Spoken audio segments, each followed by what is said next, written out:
first segment, and our first segment is about the Cleveland Guardians. Yeah. We're off to a nice start, fellas. Yo. And yesterday, by the way, if you were watching the podcast yesterday, I said bet on the Guardians, and I was right. You're right. Guardians got it. It actually didn't go the way I thought. I thought it'd be a higher scoring game, but nice job by the Guardians, and nice job by Parker Messick, who really had the best start of the 5 Guardian starters. And it's not close. And historically speaking, I saw a stat from Sarah Lang, who's the baseball statistician guru. Yeah. Mm-hmm. Messick now has 2 starts since his debut last year, where he's gone 6 scoreless innings with 2 or fewer hits allowed. Yeah. Do you know the other 2 pitchers in baseball that have matched these kind of numbers? It was 5 hits or less, but 5 strikeouts, no walks, 6 innings pitched. Yeah. Since his debut last July, do you know how many other pitchers have done that? Twice?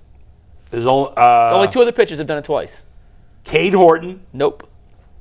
Johan Santana. Paul Skeens and Garrett Crochet. Wow, that's the list. Those 3. That's Yeah. it since his debut.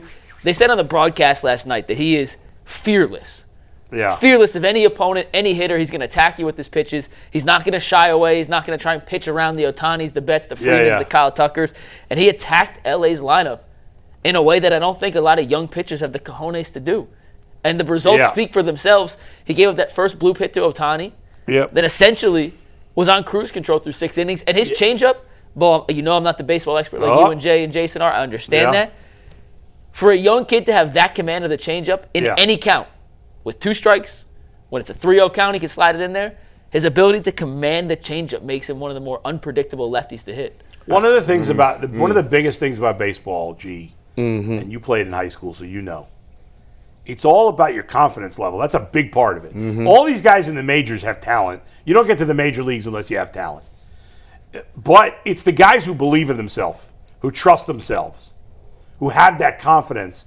That makes, obviously some guys are more talented than others. It's not just confidence. But confidence in that sport, because your failure rate in baseball is higher than in football.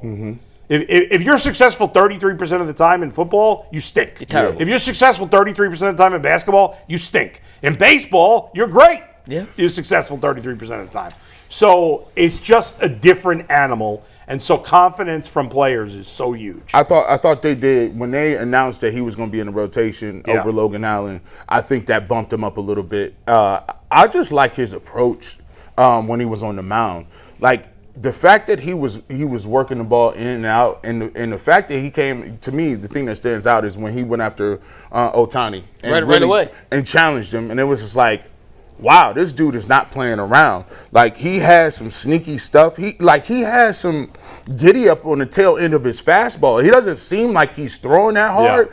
But I was surprised how many late swings that you looked at the Dodgers, and to be honest, with that Dodgers lineup, you thought they would get back in it at some point, but he just kept mowing them down. He was not playing. Now, listen, Cade Smith.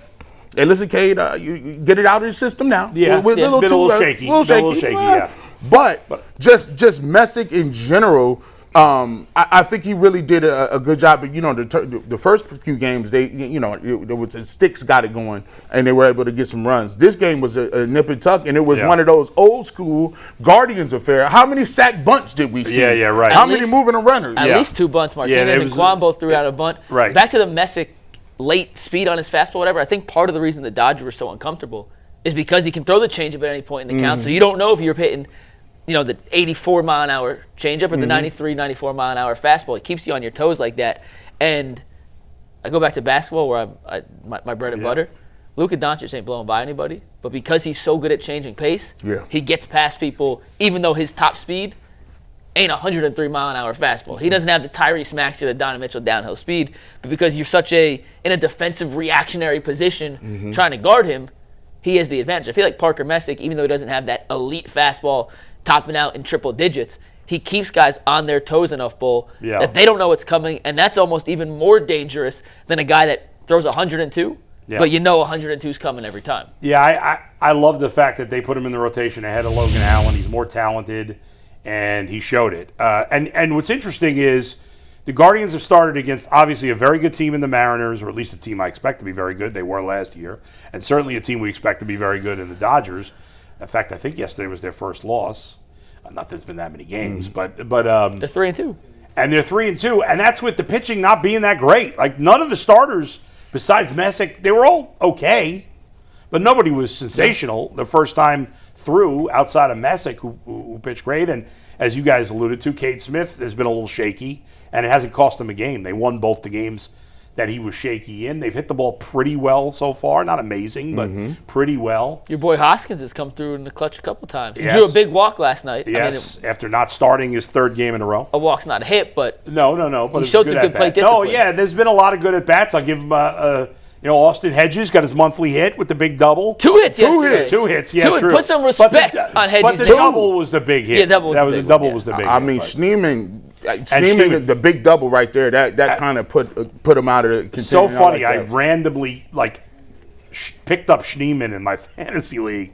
I'm like, I'm going to throw him in for one night. I got a feeling about him tonight, and he came through. And he came through. Andy Daniel Schneemann.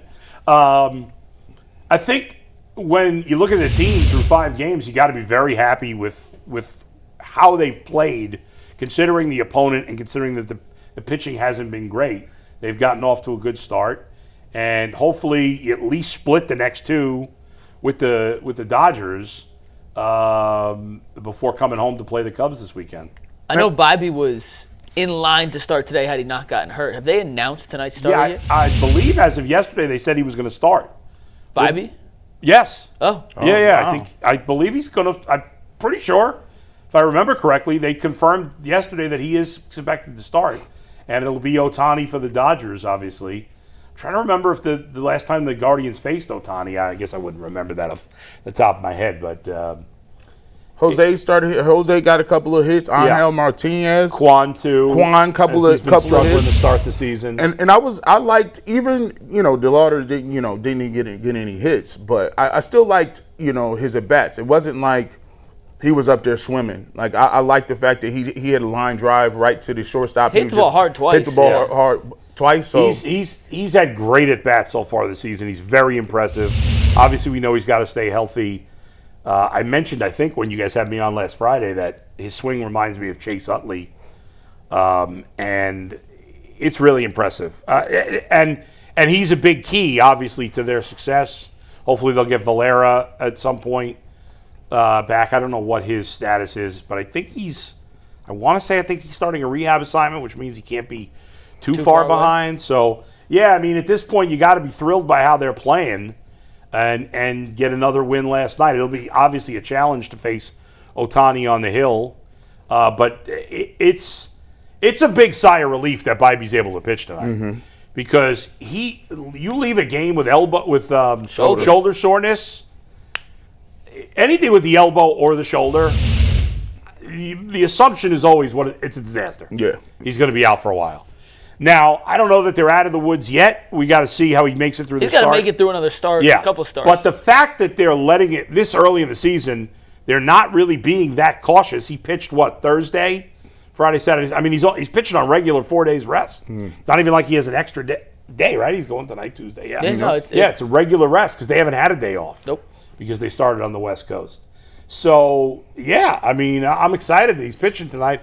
It was a weird game on the opener. I know I wasn't here for it because he gave up 3 home runs, but he dominated. But he pitched pretty well. He made 3 mistakes. They happened to go over the fence. It was one of those weird starts where you just 3 balls got just bombed.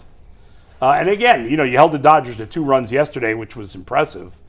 And the second run I know scored on was a wild pitch or a pass ball. Yeah, it was pass ball. But anyway, I'm excited. You get a chance to go against Ohtani. Yeah. If they can somehow come up with a win, and like Jay said, we were talking about it yesterday. You at least want to come back. You ain't trying to get swept, but if you can go in here and get a win tonight, that's going to have a lot of momentum. Then you come back home, and I'm going to be honest with you, man. There's a lot to be said for having some of your younger guys playing well because for the first time, there's a lot of people that hit me up like, yo, I'm interested in these Guardians right now. And it's crazy. There's people that I haven't heard from in a long time. Like, yo, y'all going to talk Guardians? Yeah. We want to hear about DeLauder. And I'm like, that's one of the first. To me, it's been the first time that we've been doing that since you had Francisco Lindor where people were that plugged in watching day to day. And if they win just one of the next 2, right? Yeah. And they come back home with the the winning record after playing maybe one of the favorites in the American League, the favorite to win the World Series. They come back 4-3, 5-2 potentially. The excitement for the home opener is always through the roof. Yeah. it'll be that times the 15th degree, considering the weather's supposed to be halfway nice. They're playing the Chicago Cubs. The hot start, the DeLauder hype train, which is taken off to crazy proportions already. Friday's a chance to be a special day in Cleveland. Yeah, it's going to be They got to get there first, but yeah, it has it's a chance supposed to be in the special. 60s. It's supposed to be beautiful. It sucks. I want to go to Saturday's game. It sucks they're playing a night game Saturday. I don't know why they. I guess I don't know. It's early. I know it's early in the season, but it's supposed to be gorgeous during the day Saturday, and it's supposed to rain at night. So these night games, that's weird. I would put because it would tell me that it was about to get colder at night, especially at this time of year. You think they'd have Ohio. a day game, at least a 4 o'clock game, give me whatever. something, but Sunday the weather's supposed to get a little shaky, but Friday and Saturday the weather's supposed to be nice. Hopefully that Saturday rain will hold off until after the game. I'm thinking about going Saturday because it's going to be nice. It's your team too. Yeah, and well, both my teams. So I don't know. It's an exciting time, and people should be excited. Obviously you don't want to get you don't want to get carried away with your expectations for DeLauder based on a couple of games. You have to understand there's a long season. He's going to go through slumps. Yeah. We all understand that. But get excited. Like, this guy is he's their best prospect they've had in a while. And so far he's done great. And again, he's you could just tell watching him, if you really know baseball, that he has a great eye for the strike zone. That's very unique. You talked about before, like Messick being confident, being aggressive as a young pitcher is unique. So is a young hitter who is confident in knowing the strike zone. Yeah. That's a key.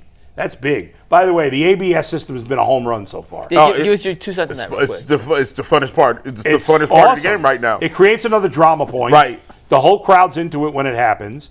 It's that the fact that when you get either strikeout or walk on a bad call, it drives you crazy. Yeah. But now you have this in your pocket, just right? If there's a bad call. Was talking to someone on Twitter yesterday, just a fan of the show, and he asked me, who on the Guardians should be allowed to use the ABS challenge? Like, no offense to Hedges, but if Hedges gets called out on a bad strike three, he shouldn't be the one. Yeah. Who would you allow to have ABS challenge? Oh, this is very easy. Well, they're going to let Quan. Yep. I gave him Ramirez. I had 3 names. Quan, Ramirez. They're not going to do it that way, though. Anybody's going to have. I'm just saying. But if I could only give permission to 3 guys, it would be Quan, Ramirez, and DeLauder right now. That was my answer. That's it. Because they have the best eyes. So.